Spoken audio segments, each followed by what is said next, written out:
Hello বন্ধুরা, সবাই কেমন আছো? আশা করি সবাই খুব খুব ভালো আছো। আবার একটা নতুন ব্লগ নিয়ে চলে এসেছি। শীতটা কিন্তু বেশ ভালোই পড়ছে, তাই না বলো? তোমাদের ওখানে কার কার কীরকম জায়গায় শীত পড়েছে একটু জানাও তো। আর শীতকাল মানে আগের দিনকে যেরকমটা দেখালাম, প্রচুর শাকসবজি আর একটু ভাজাভুজি কিন্তু চলেই আসে। সেটা ভাতের পাতেই বলো আর একটু স্ন্যাক্স হিসাবেই বলো।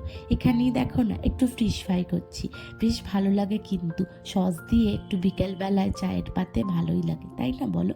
আচ্ছা বন্ধুরা, তোমাদেরকে যদি আমি জিজ্ঞেস করি তোমাদের সবথেকে প্রিয় সময় কোনটা, শীতকাল, বর্ষাকাল, গরমকাল, কোনটা?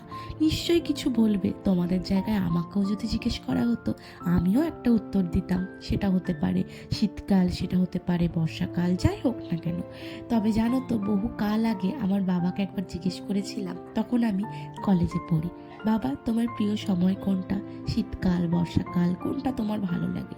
তো উনি হেসে বলেছিলেন, আমার জায়গাটায় এলে তুমি বুঝতে পারবে কোন সময়টা প্রিয়।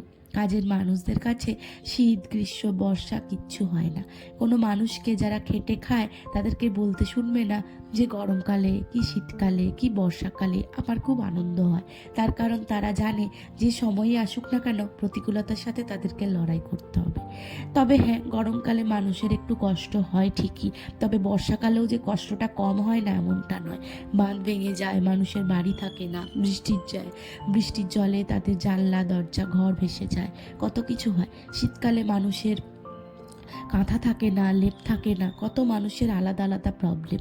তবে সেগুলো যেদিনকে আইডেন্টিফাই করতে পারবে সেদিনকে বুঝতে পারবে যে শীত, গ্রীষ্ম, বর্ষা সেগুলোর এক একটা কালের এক একটা মাহাত্ম্য। তবে হ্যাঁ, মানুষ যারা রোজগার করে খেটে খায় তাদের কাছে এগুলো কোনো সময়ই নয়। তবে হ্যাঁ, শরৎকাল বা বসন্তকালটা এলে মানুষ একটু স্বস্তি পায়, কষ্টের হাত থেকে বাঁচে। সেই সময়গুলোতে সেরকম দাবদাহ চলে না, তো সেই জন্য